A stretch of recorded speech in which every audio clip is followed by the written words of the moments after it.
In reality, there is only one stage of spiritual awakening. You simply wake up, nothing more. If we're being completely honest, you are already awake. You just forgot for a moment.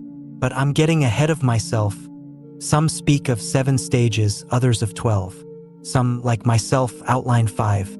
Yes, we all go through a journey, and along the way, we encounter similar moments, stages, and portals into awakening. But it's rarely a linear path. More often, it's a spiral, bringing us back to the same lessons again and again, but each time on a deeper level. Today, you will discover exactly where you are on this spiral. But first, what is awakening? Well, you could say it's silence. A deep, penetrating silence where everything dissolves, except for the present moment. Have you ever felt it? It's not just the absence of sound. It's the absence of thought, of time, of pain, of problems. It's the absence of self. You see, I'm not here to play games with you. I'm not giving you vague, generic words. On this channel, I share my personal experience of spiritual seeking. Stay with me on this journey, subscribe to my channel, and leave a comment. I will reply to every single one. Stage 1. The universe's slap in the face. Most of us are asleep. Not physically, of course, but in a deeper sense. We live identified with our minds, lost in an endless stream of thoughts. We believe we are our emotions, our stories, our jobs, our relationships, our achievements. But that's an illusion. We search for happiness in the external world, in things we believe will complete us. We chase success, validation, love, only to find that satisfaction never lasts. The moment we reach one goal, another appears. We are trapped in the past, clinging to regrets, or lost in the future, drowning in fears and expectations. But past and future do not exist. They are only constructs of the mind. And then something changes. Perhaps it's a crisis, suffering, the illness, or loss of a loved one. This is the universe's slap in the face, a wake-up call. Because why would someone want to wake up if they're having a pleasant dream? It's those trapped in a nightmare who long to awaken. As Rumi said, "The wound is where the light enters you." Pain forces you to ask the questions you once avoided. And this is where the journey begins. Sometimes, awakening isn't triggered by suffering. It can be a sudden realization, a vision, a dream, a mind-blowing synchronicity, something that makes you question the nature of reality itself. However it happens, a shift occurs. Something inside you changes. The world no longer looks the same. Most people react with fear. Leaving your comfort zone is unsettling. They try to suppress this feeling, distracting themselves with entertainment, mindless social media scrolling, unhealthy habits, new hobbies, or relationships. They still believe they can find themselves in the external world, in other people. It's easier that way, but only those unafraid of the darkness continue forward into the second stage. The dark night of the soul. Sometimes, before the first light of dawn breaks through, the night reaches its deepest darkness. A night where everything you once believed in seems to collapse. A night where you feel lost, alone, disconnected from everything that once felt familiar. This is the dark night of the soul, a period of profound despair and doubt, where the illusion of the ego and the mind begins to unravel. You start to see that everything you once considered reality was merely a projection, a dream created by your own mind. What once seemed important loses its meaning. Conversations feel empty, relationships start to crumble. You look at the people around you, friends, family, colleagues, and realize they are still following a script, trapped in an illusion. Meanwhile, you feel like a stranger in the life you once called your own. During this phase, you may feel disconnected from yourself, from the world, even from your own soul. It may seem like everything and everyone has abandoned you, including yourself. But that is not the case. This is not the end, it is a transition. The dark night of the soul is a cleansing. It is the burning away of old beliefs, outdated patterns, and deep-seated wounds. It is the release of the past, the shedding of fears and expectations. It is the necessary destruction before awakening. At this stage, everything that no longer serves your growth begins to fade. The roles you once played fall apart, old convictions lose their grip, jobs and relationships may cease to make sense. It feels as if you are disappearing. But in truth, only the false self, the identity shaped by societal conditioning and external expectations, is crumbling. The ego resists, desperately trying to maintain control. Many cannot bear this process and retreat, seeking distractions to avoid facing the void. But if you choose to continue, if you do not flee from discomfort, something extraordinary happens. In the silence, the solitude, and even the pain, your true self begins to awaken. A subtle shift occurs, like a faint glimmer of light in the darkness. The inner voice grows clearer. Not the voice of fear, but something deeper, something ancient, something that has been waiting for you to listen. This is the beginning of true self-discovery, the realization that it is not you who is disappearing, but only everything you were never meant to be. During this time, do not fight the darkness. Simply be present. Feel the pain, the fear, the loneliness, but do not become them. Observe them like clouds drifting across the sky. And remember, darkness is never eternal. This process is not an end, but a beginning. When the old self crumbles, the search for truth begins. And that search will take you to places beyond anything you ever imagined. Everything you once held onto is gone, but in its place, there is freedom. And now only one thing remains, an unstoppable longing to discover what is truly real. The search. Once the darkness fades, you begin actively seeking answers. You sense that something exists beyond your mind, something greater, and you are determined to find it. Books that once seemed irrelevant now feel like hidden treasures. You dive into ancient texts, philosophy, mysticism, psychology, and science, hoping to uncover the truth. The world becomes a puzzle, and with each revelation, you realize how much has been kept from you. Education taught you to memorize, but not to think. Religion told you to follow, but never to question. As you go deeper into the search, strange coincidences begin to occur. Books, people, random conversations all seem perfectly orchestrated, as if the universe itself is responding to your quest.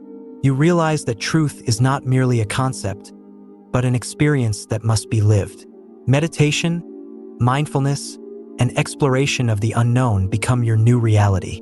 Some days it feels like you are on the verge of the greatest understanding, and other days like you are losing your mind. And then another realization dawns: this path is not for everyone.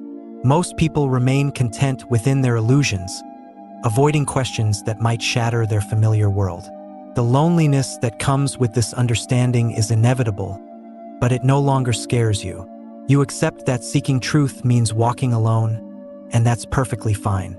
You no longer need external validation. Then comes the greatest shock, the confrontation with your own illusion. Everything you believed defined you, your name, achievements, beliefs, turns out to be nothing more than a temporary construct shaped by external influences. This is the beginning of the end of the ego. The mind resists clinging to the familiar self, but deep inside, you already know the truth. These labels were never you. The illusion begins to dissolve, making space for something real. And after this stage, true awakening begins. You realize the search is over. All the knowledge you gathered was merely a ladder, one that must now be discarded. Because in the end, there was never anything to find. The search itself was just another mental construct, imposed from the outside. Now, you are no longer acquiring knowledge, you are unlearning. You are ready to stand spiritually naked, exposed to the gentle breeze of freedom. Like peeling layers of an onion, you strip away old beliefs, concepts, and doctrines. They were nothing but husks. There is nothing left to seek. And who is the seeker? The seeker, too, is an illusion. Awakening. And so, my friends, we arrive at the moment when illusion begins to dissolve, the moment we call awakening. But let's not make this big deal, shall we? After all, it is simply the recognition of what you already know. It has always been here, you just weren't paying attention. Now, as you wake up, you see reality for what it is, a dream, a projection of your own consciousness. At this stage, we say farewell to identification with the ego. At this stage, we laugh at the illusion of separation. At this stage, everything merges into one. You begin to see that you are not the body, not the mind, not the personality. You are the awareness that observes it all. The awareness that has always been here and will always be here. And this awareness is not separate from the world. It is one and the same. There is no division between you and the world. No division between you and God. This awareness is silence, peace, love. It is what you have been searching for your entire life, and it has always been here within you. You begin to realize that all your suffering, all your struggles, all your searching have been nothing more than a game of the mind. A game you have played for so long that you forgot it was a game. And now, as you start to awaken, you see that the game is ending. You no longer identify with the mind, its stories, or its dramas. You simply observe it all like a film, and you understand you are not the character in the film. You are the observer. Your perception of reality shifts completely. You start to feel an invisible force, not external but deeply internal. Coincidences become too precise to be random, as if life itself is guiding you. The illusion of separation dissolves, and trust replaces fear. You stop trying to control everything. You no longer seek validation for your choices. Life is no longer something happening to you, it unfolds through you. But with this realization comes another truth. The system has always been designed to distract you from your own inner knowing. Since childhood, we have been taught to silence our inner voice, to follow authority, to trust facts over direct experience. Society conditioned us to believe that truth is out there, not within. But once intuition awakens, external control loses its grip. You begin to see through people, feel the energy behind their words, and no longer need approval. The unknown is no longer frightening, it is liberating.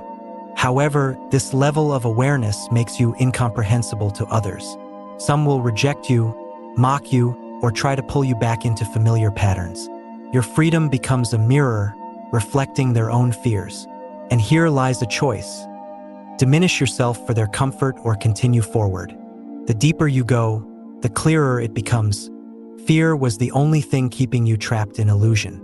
Now it is gone, and with it, all resistance to life disappears. Everything begins to flow naturally, without struggle, without force.